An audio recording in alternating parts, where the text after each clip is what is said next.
What's up, guys? Dirk here. Happy Monday. It is the 11th of January, and over the weekend, or the last 24 hours or so, Bitcoin crashed.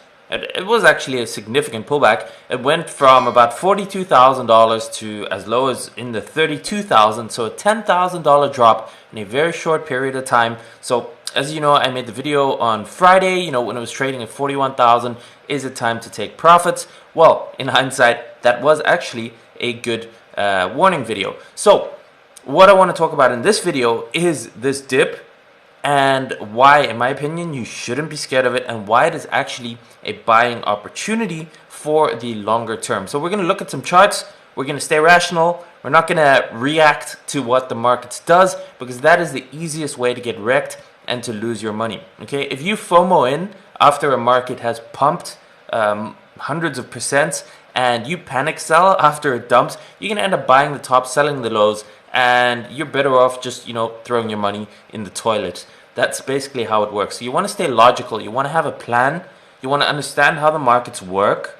You want to make sure to be within your risk capital so that you are prepared for this volatility. Okay, if you are in this with way too much money compared to as a percentage of what you own, you're going to get stressed out by every single little movement. But if you stay within your risk allocation, and experts say, you shouldn't be more than 10% of your entire net worth in crypto. Some say even less, like 5% or less. So single digit percentages. If you have that, if the market drops 30 to 50%, you're still okay, because it's only 30 to 50% of that 10 or 5% of your net worth, right? So it's not like all your money is disappearing and you're suddenly down by 30 or 50%. But if you're too overextended, a drop like that is going to make you stress. You can't sleep. You're going to be panicking. You're going to make yourself a lot of problems. Okay, so stay within your risk allocations. Not financial advice, but from experience, I think that's a good idea. Okay, and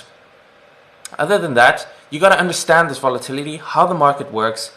In previous videos, I've already explained in the 2017 bull run. We'll go through that again, how there were multiple 30 to 40% corrections, and this is healthy, and eventually the market ends up going way, way higher. And if you sell out and you react to these movements and you panic sell based on these movements, if you don't have a plan going forward, you don't have a longer term vision, you're going to end up losing a lot of money and missing out on a lot of potential gains. So let's hop over into the charts and let's have a look over here. Okay, so Bitcoin is trading at $35,000 right now. It's actually rebounded a lot already from the 32,000 level. So you can see over here, this is the daily chart.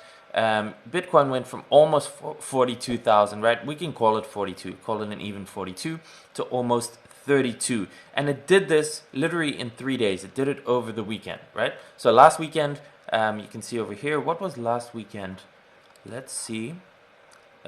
This weekend was 9 and 10, Saturday and Sunday, so 2 and 3. So the same kind of thing here. Last weekend also, there's a lot of manipulation going on in these weekends where there's just extreme volatility. So this was the last weekend, and you can see these 3 days over here. This was the weekend over here, these 3 days, right? So weekends in general seem to be a time when the market moves with crazy volatility, probably because there's a lot more institutional investment going on, and they probably don't work on weekends, right? Even though the market is 24/7, that means maybe the market is easier to manipulate or move on these weekends. Anyway, what I wanted to share here, so basically 42 to 32, right? If we put the little measurement tool in there, you can see that's a 23% decline. Now that's obviously pretty significant given that it happened in 3 days, compared to any asset class. But remember, Bitcoin went from 10,000 to 40,000 in a few months. So it dropped by 23%. In my opinion, it's not a big deal at all. And let's actually do that now. Let's go look back at 2017, what happened there with the corrections. So guys, this is 2017, same chart, but look over here what happened, right? So this first run up where it went to about $3,000, okay? It looked insane at that point. The all-time high, the previous all-time high was the $1,100, something like that. And now it's already trading at 3,000 compared to any asset class. And back then, 2017, who knew? Bitcoin was still fairly new. Who knows it was going to do what it was going to do, right? So $3,000 already seemed like a lot. It hit that 3,000, and you can see over here, it pulled back to almost 1,700. That's almost a 50% drop, 44% from 3,000 to 1500. But with the perfect 2020 hindsight vision, we know it ended up going way higher. But at that time, if you were holding Bitcoin and it was in 3,000 and it dropped by 44%, that's scary, right? 44%, it almost halved in a short period of time. And if you react to that once again and you panic sell and you would have sold that, look on what you would have missed out on the run up, right? And then it happened again, right? So it went from that 1700 after it dropped 44%, okay? It increased, you can see over here, it increased by 175% in a short period of time, in 48 days roughly, so in less than 2 months. It went after that correction to 175x, and then it had another big crash. And it looks like a blip on this chart, but percentage-wise, it's pretty big. You can see over here, so it went from roughly 5,000 to about 3,000. So once again, a 42% correction.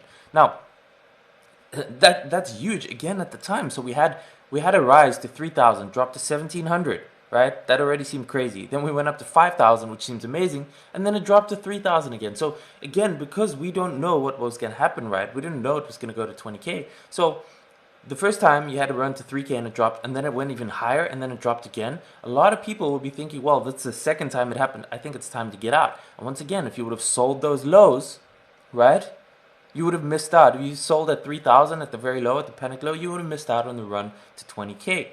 And then it happened again, right? You can see over here, it went from 3K and it went back up to to almost 8,000, 164% gain once again in about a 2-month period. And then again, it dropped, right? You can see over here, it ended up dropping again. So then it went from 8K down to 5,600, a 27% drop, right? So we have 44%, 42%, 27%, 3 in a row. And even after that, after it dropped to 5.5K, it had a monster run, 4x, up to the all-time high, the last phase of the parabolic high, right? So it is important to keep this in mind. And you can see what I have over here. What I like are these indicators. I'm using the exponential moving average, but you can use simple moving averages too. You can create your own system. But basically what it is, the red one over here is the 200 exponential moving average on the daily. The blue one is the 50, and this is the 100 and the 20, I think it is. Yeah, the 20.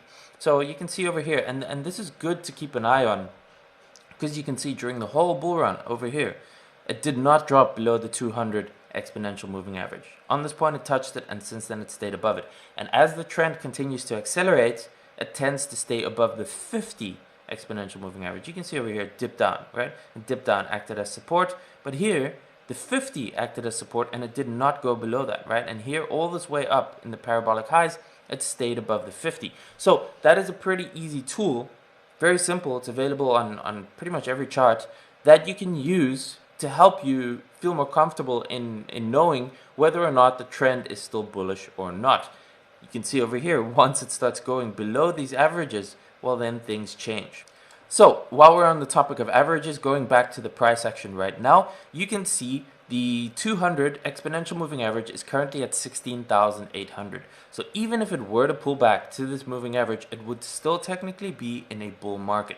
Now, keep in mind that every day that the price is above this moving average, the moving average continues to go higher. So even if it does end up dropping lower, this moving average is ending up higher. So there's a good chance that by the time, if this were to happen and it drops to around the 20K level, that this 200 moving average is around the 20K level, which also was the 2017 all-time high, which now could be support. So in terms of pullback levels, I think in an extreme case, it might be able to drop back down to the 20K level, which would have enormous support. It's the 2017 all-time high that could now act as support. It's a 200 moving average on the daily.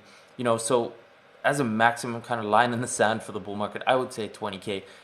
Personally, I think it would not go below that. If it does, then, well, that would be bad for crypto, and we'd have to reassess at that point. But I don't think it will. And I have some other levels here. So the interesting thing to see, you can see over here too, is I still have these 4 moving averages, and right now the pullback has only been to the 20. You can see over here, this pullback was to the 20.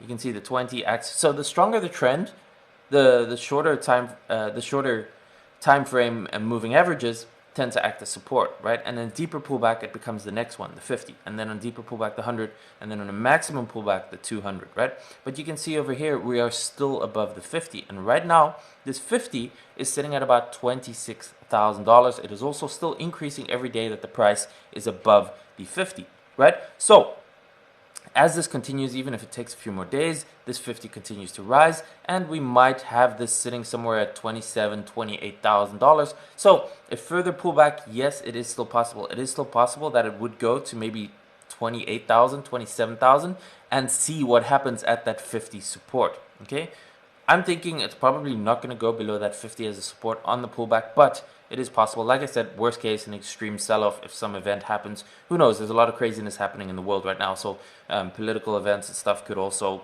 throw some spanners in the works. But that's kind of what I have as targets. Firstly, we might already have had the dip. This might have been it. It might have dropped to 32K. That might have been the dip. Okay, but if we do still get a further correction, maybe over the coming days, the next week or two, next target for me personally would be somewhere around 27,000, 28,000. If that breaks, we're looking maybe at this level, 24,000, 25,000, and worst extreme case, 20K for the bull market. I'm saying, in my opinion, shouldn't go below there. If it does, well, then we're gonna have to reassess some things and make a new video. But like I've shown you before in the 2017 bull market, we had those pullbacks. We had multiple of them between 40%, 44, 42%, 27%, okay?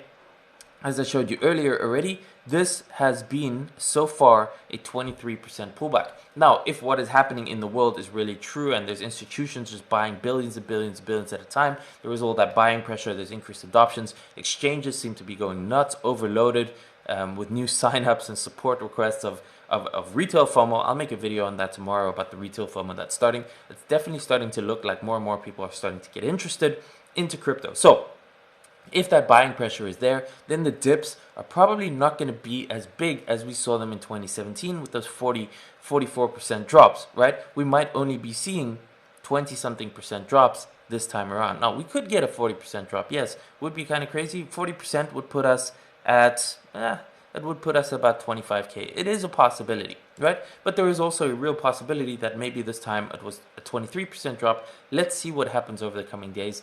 And in 2017, also these corrections, they lasted 1, 2, 3 weeks sometimes. It is completely possible, okay? Nothing goes straight up in one direction. Personally, I think we still have several weeks, at least, if not several months on the cycle to go, maybe the whole rest of the year, okay? So if that continues, we can expect multiple corrections along the way. And these corrections, in my opinion, are buying opportunities, right? You don't want to be buying in after something's been pumping for days and days and days after it's up hundreds of percent. You wait for the dip in a bull market. You use indicators, moving averages, perhaps bullish divergences on the RSI to find those entry points on the dips. See if you can find those lows, and then those are buying opportunities, okay? That is my opinion. Hopefully this helps you. This keeps you a little bit feeling, more comfortable with this. I really do think there is more time to go, and I think this is going to end up going higher. Hashtag not financial advice, but let's keep an eye on it. And one of the key things is also you don't want to get shaken out in these movements, okay? So you want to stay within your risk allocation. You want to be careful. You want to be taking your initial capital once your investments double, right? That's always a smart thing to do.